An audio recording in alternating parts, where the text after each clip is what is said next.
नमस्कार, मैं निशा शर्मा। न्यूज 21 की स्पेशल खबर में आप सभी का स्वागत है। ग्राम पंचायत हथूनिया में विकास की एक नई इबारत लिखी जा रही है। न्यूज 21 की टीम ने वरिष्ठ संवाददाता सुनील खींची और कैमरामैन जसवंत सिंह के साथ हथूनिया ग्राम पंचायत का दौरा किया और सरपंच किशोर पाटीदार और उनकी कार्यकारिणी टीम से खास बातचीत की। आपको बता दें कि सरपंच किशोर पाटीदार ने चर्चा के दौरान ये कहा कि उनका मुख्य विजन पंचायत में शिक्षा और चिकित्सा व्यवस्था दोनों को ही सुदृढ़ करना है। उन्होंने विशेष रूप से बालिका शिक्षा और नारी सशक्तिकरण पर बल देते हुए कहा कि जब बेटियां शिक्षित होंगी तभी समाज का कल्याण संभव है। वे स्वयं शिक्षा के प्रसार के लिए काफी सक्रिय नजर आ रहे हैं। वही बढ़ते नशे के प्रभाव पर भी चिंता व्यक्त करते हुए सरपंच ने क्षेत्र के युवाओं से नशे की प्रवृत्ति से दूर रहने की भावुक अपील यहाँ पर की। उन्होंने कहा कि युवा शक्ति को रचनात्मक कार्यों और खेलकूद में अपनी ऊर्जा लगानी चाहिए ताकि एक स्वस्थ समाज का निर्माण हो सके। कैमरामैन पर्सन जसवंत सिंह के साथ न्यूज 21 के लिए वरिष्ठ संवाददाता सुनील खींची की विशेष रिपोर्ट आप सभी देख रहे हैं। नमस्कार, आप देख रहे हैं न्यूज 21 और मैं आपके साथ सुनील खिची। दोस्तों, आपको पता है हम इस क्षेत्र की तमाम ग्राम पंचायतों का कवरेज कर रहे हैं कि इन ग्राम पंचायतों में 3 साल का जो कार्यकाल बीत चुका है उसके अंदर किस प्रकार की व्यवस्थाएं हैं, किस प्रकार मुद्दे मसले हैं, क्या व्यवस्था है, किस प्रकार विकास हुआ है। आज हम ग्राम पंचायत हथूदनिया और 3 आज जिस चीज को मिलाने जा रहे हैं वो कोई परिचय के मोहताज नहीं है। हमारे साथ जुड़े हुए हैं सरपंच साहब और 3 बार लगातार सरपंची का पद है उनके परिवार को मिला, उनको खुद को मिला और उनसे हम आज खास मुलाकात के अंदर बातचीत करते हैं कि इतना टाइम हो गया सरपंची में, उनका जो कार्यकाल बीत चुका है तो किन विकास को लेकर उन्होंने प्राथमिकता दी है। तो आज ग्राम पंचायत हथूनिया के वर्तमान सरपंच हमारे साथ जुड़े हुए हैं, उनसे खास बातचीत करेंगे। और लगातार किशोर जी पटदार हमारे साथ जुड़े हुए हैं। सरपंच साहब, सर पहले तो हमारे चैनल में आपका बहुत स्वागत है। Thank you. तो सरपंच साहब, लगातार देखा जाता है कि धरातल पर देखा जाए तो एक बार जो सरपंच बन जाता है दूसरी बार बड़ा कम मौका मिलता है और आपको इतना आप एक प्यार और स्नेह आपकी ग्राम पंचायत के लोगों ने आपको दिया। 3 बार लगातार सरपंच आपके परिवार को मिला और तीसरी बार आप सरपंच, वर्तमान सरपंच अभी बने हो किशोर जी पटेदार। सर, कैसा महसूस कर रहे हो? नहीं, मैं सबसे पहले तो जनता को धन्यवाद देना चाहूँगा कि उनने बहुत ही अच्छा स्नेह प्रेम रखा और 2010 से कंटिन्यू ये दायित्व मुझे दे रखा और मैं इस दायित्व को पूर्ण निष्ठा से पूर्ण करने के पक्ष में हूँ और आगे भी सेवा करता रहूँगा इनकी। सर, युवा हो, संघर्षशील हो, ऊर्जावान हो, स्नेहवान हो, युवा हो तो, और वैसे भी देखा जाता है कि ग्राम पंचायत की जो कमान है पहले बुजुर्गों के हाथ में दी जाती थी, अब युवा पार्टिसिपेट करते हैं। और बात करें युवाओं को लेकर विशेष तौर से न्यूज 21 चैनल के माध्यम से लगातार अगर युवा देख रहे हैं, क्योंकि एक चिंता का विषय अभी एक मुद्दा बना हुआ है, नशे की प्रवृत्ति। युवा आजकल भटक रहे हैं, छोटे छोटे बच्चे नशे की चपेट में आ रहे हैं, पतन की ओर जा रहे हैं, आपराधिक मामले बढ़ रहे हैं सर, शिक्षा और चिकित्सा से वंचित रह रहे हैं। आप इन मुद्दों को लेकर क्या चिंतित हो और आगे की रणनीति क्या रहेगी आप? नहीं, मैं सबसे पहले तो अपनी ग्राम पंचायत में मैं जब सरपंच बना तब 10th तक स्कूल था। उसके बाद 10th वाले को भी बाहर जाके परीक्षा देना पड़ती थी और मेरे आने के बाद हमने सबसे पहले 12th तक हाई सेकेंडरी स्कूल की व्यवस्था करवाई यहाँ और परीक्षा केंद्र भी यहाँ करवाया और आज पीएम श्री के नाम से बहुत ही बढ़िया स्कूल है और अच्छा स्कूल चल रहा है अपने यहाँ और सभी युवा बढ़ चढ़ के भाग ले रहे हैं और जो आने वाले युवा जो निकल रहे हैं या आने वाले हैं सभी लगभग काम की ओर ध्यान है। कोई पढ़ाई कर रहा है, कोई जॉब कर रहा है, बाकी अच्छी व्यवस्था है। सर, बात करते हैं कि अपना जो देश है जो खेल के अंदर बहुत ज्यादा पीछे है, एजुकेशन के अंदर मामले में कुछ पीछे है, लेकिन उसके साथ साथ एक सपोर्ट्स होता है, सपोर्ट्स के अंदर भी बहुत पीछे है। क्योंकि युवा अगर भटक रहा है और उनको अगर शिक्षा, चिकित्सा और अगर उनको सपोर्ट्स के अंदर डाला जाए तो उनका जो मानसिक स्थिति है वो ज्यादा बढ़ सकती है।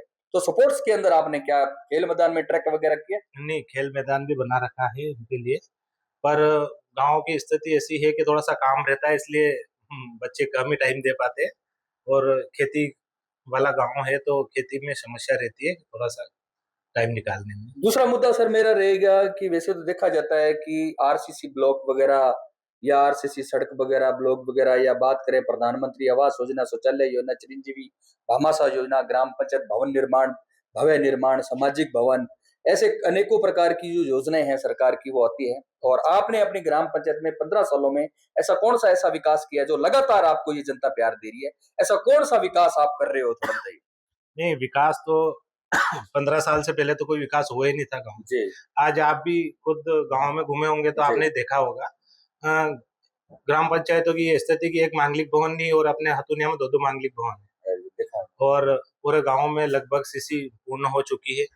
स्कूल की सारी व्यवस्था है, स्कूल की बिल्डिंग है और आंगनवाड़ी भवन पहले था नहीं, अब रनिंग काम चल रहा है उसका। बाकी 2 है वो भी तैयारी में आने को, ग्राम पंचायत भी नई मिलने वाली है। तो लगभग काम तो ग्राम पंचायत में कोई बचा नहीं है, बस थोड़ा-सा काम है।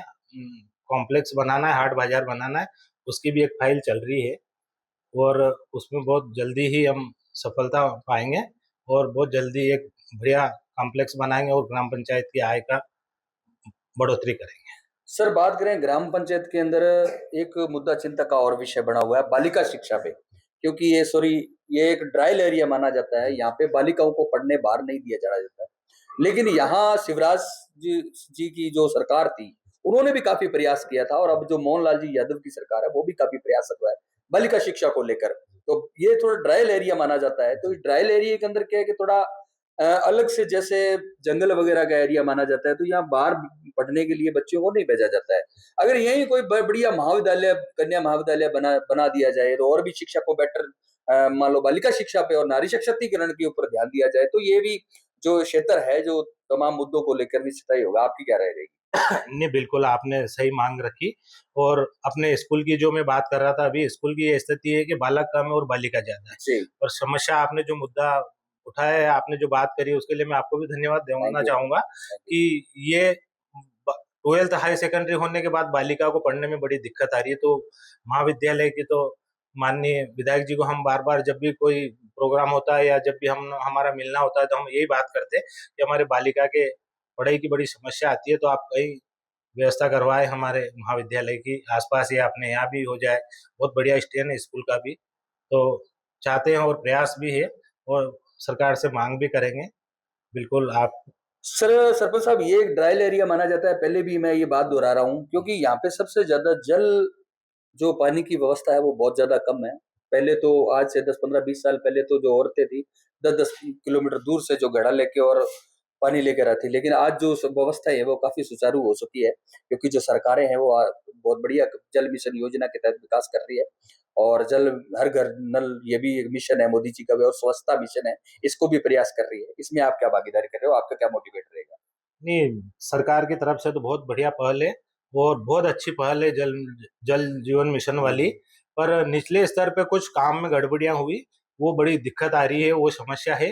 बाकी सरकार ने बहुत बढ़िया योजना लागू करी और बहुत ही खर्चा किया है इसमें, पर निचले स्तर पे कुछ काम अच्छे नहीं हुए, इसलिए हम बार बार रिपीट भी करते हैं, माननीय विधायक जी को या अधिकारी से अवगत भी कराते हैं और बहुत जल्दी इसमें भी सुधार होके ने चालू होने वाली है। जी सर। तो सर पहले मैं ये बात मैं पहले भी दोहराई है, तो सर इस ग्राम पंचायत में कितने आपके जैसे किसान हैं? क्योंकि भारतीय कृषि प्रधान देश है, 65% पॉपुलेशन है किसान है और 65% पॉपुलेशन ही आपके ग्राम पंचायत में भी किसान ही होंगे। तो उन किसानों के लिए एक प्रधानमंत्री जो भाजपा सरकार ने एक स्कीम निकाली है कि 2,000 रुपए और 6,000 रुपए क्वांटिटी के साथ, जमीन की क्वांटिटी के हिसाब से उनके खाते में डाले जाते हैं। वो किस प्रकार सफल रही? उसमें आपका क्या आर्थिक सहयोग रहेगा? नहीं, नहीं, बहुत बढ़िया सहयोग रहा है सरकार का और जो ये सम्मान निधि, किसान सम्मान निधि मिलती है, योजना बहुत बढ़िया योजना है और हमारे एमपी में तो मतलब राज्य शासन भी देती है और केंद्र शासन भी देती है। सर एक मुद्दा और आपसे मेरा रहेगा, ये मेरा व्यक्तिगत तौर पे मुद्दा है सर।